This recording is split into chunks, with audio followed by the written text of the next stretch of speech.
What's up everybody, welcome to Money Management channel. My name is Andrei and today I'm gonna be doing an update on MMTLP and FINRA saga. I got the cash in the bag, stadium packed, born a rock star in this life, gonna live it up. And guys, everything is getting crazier and crazier. I have to say that we have more news that is directly related to MMTLP saga. Kurtis drops a bombshells on a consistent basis, and I will show you what I am talking about.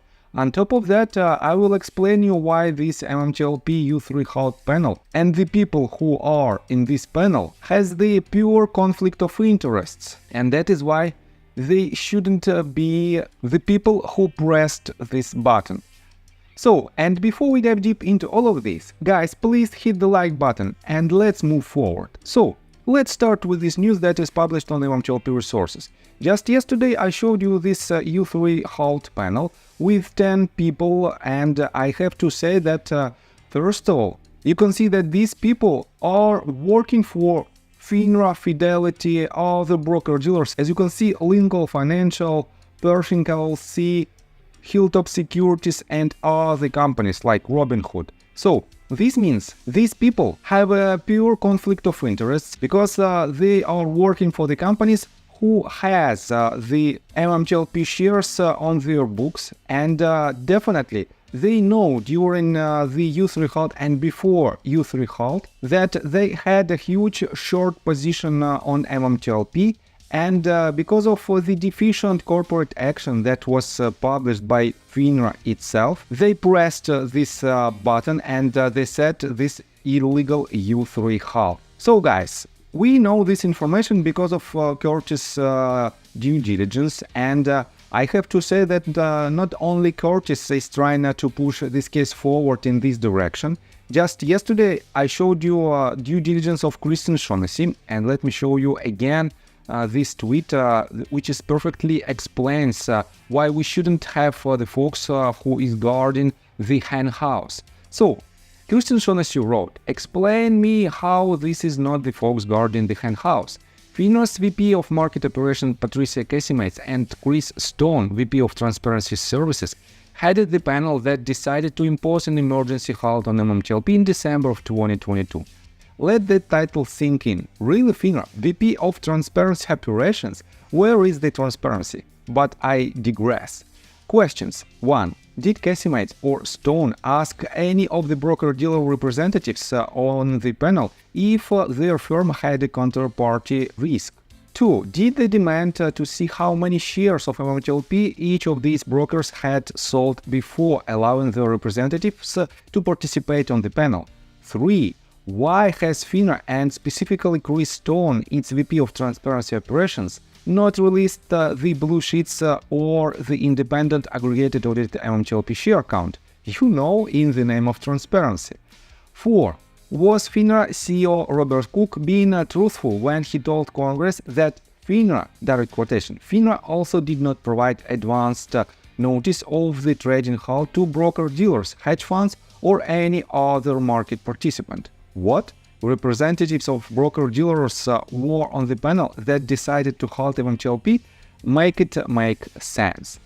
So guys, these questions are extremely important to know, and I have to admit that these people, these 10 people, are not in the best situation. I have to say that they have to personally be responsible for their actions, and definitely this might lead even to the personal fines or even a real sentence in prison.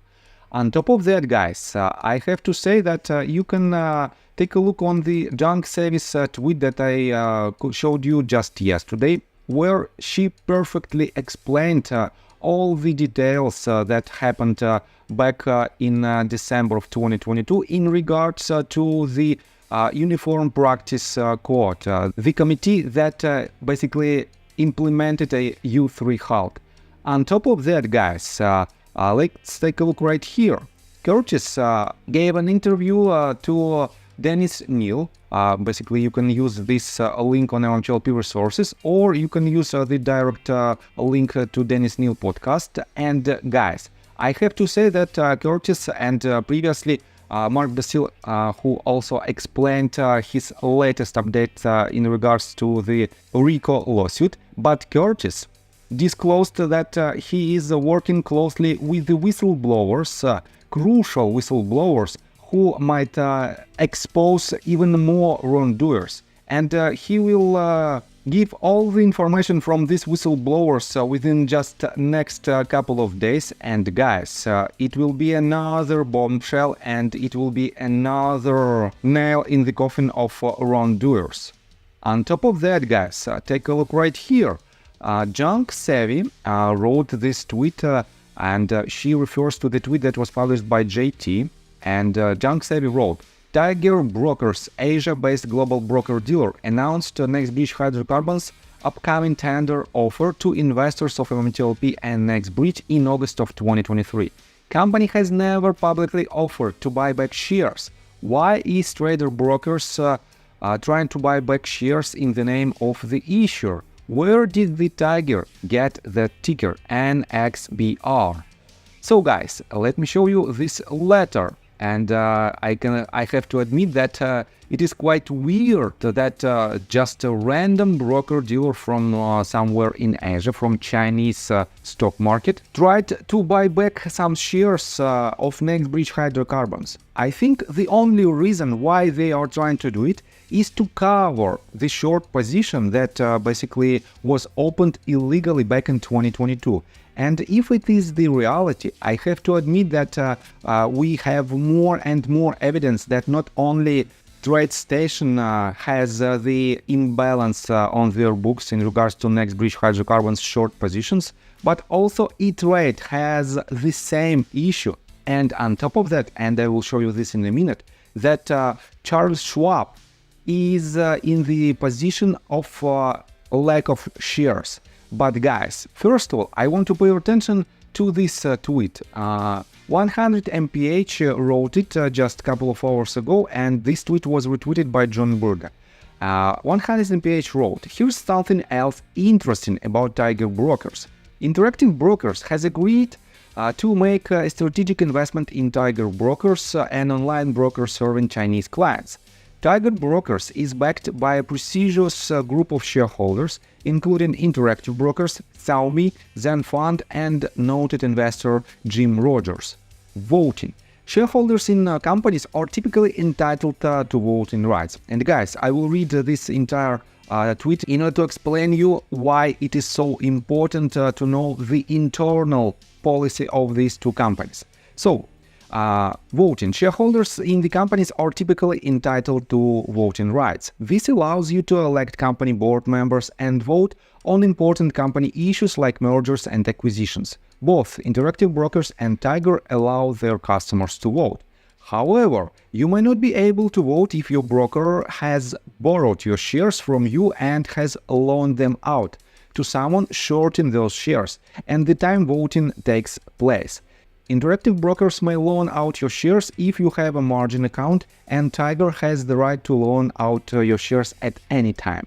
So guys, does it mean that they can manipulate by these actions? If Tiger can loan your shares at any given moment, they can use your votes in order to make their own decisions, and it becomes even more interesting. So, the borrower of securities has the right to vote, or to provide any consent or to take any similar action with respect to the loan securities if the recorded date or deadline for such vote, consent or other action falls during the term of the loan.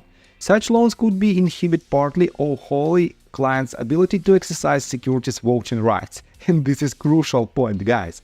Here is the Tiger Brokers service agreement. Trading restrictions. Interactive Brokers has a free riding rule, which prevents you from selling any shares you bought with unsettled funds within 2 trading days. If you are considered to be free riding, you won't be able to buy shares with unsettled funds for 90 days. So, this pretty much restricts Interactive Brokers from some illegal activity. But guys, take a look right here. Free riding rule is similar to hedge good faith violations and only applies to interactive broker cash accounts as opposed to margin accounts. Tiger has no such trading restrictions. So guys, don't you think that Tiger was a partner and is a partner of interactive brokers in order to perform this illegal activity? If interactive brokers agreed to make strategic investment in Tiger brokers, this means they pretty much own this broker-dealer, and in this case they don't have any restrictions. As you can see, Tiger has no such trading restrictions, and they have pretty much unlimited power on your shares within voting rights. And as you can see, 100 MPH added this. Citigroup has arguably the largest ADR repository in the world. Morgan Stanley owns eTrade, which is a model used with Robinhood for fast routing. Tiger expands its foreign reach with its own version of Robinhood for China. See the picture yet? It's a pipeline for expanding derivative instruments for rehypothecation. The smart routing technology is a common denominator. Marco Investment Corporation equals to clearing and securities lending.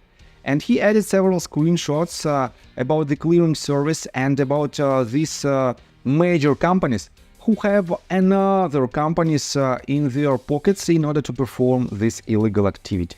And guys, I think this fact alone might lead us to a huge changes on the entire US stock market. But definitely time will tell, and we have to push it even further.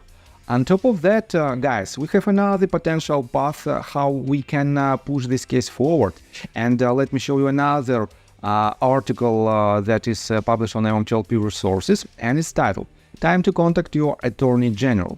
And let me quote you this. The primary focus of MMTLP shareholders has been on Congress. Here is a new option to pursue. We've all heard call Congress for 18 months, but there's been a growing group of shareholders who not only have been focusing on Congress, but also making contact with their state's attorney general. And guys, if we contact attorney generals, and the first mention of this path was made by Busy Brands, and he wrote this: reaching out to your attorney general's office can be an important step in addressing the MMTLP fiasco. If you believe you've been wronged or victimized, submitting complaints to Attorney General's office provides another avenue for us to seek assistance and help. So definitely it is another path to the resolution, and we have to use any possible way how we can do it.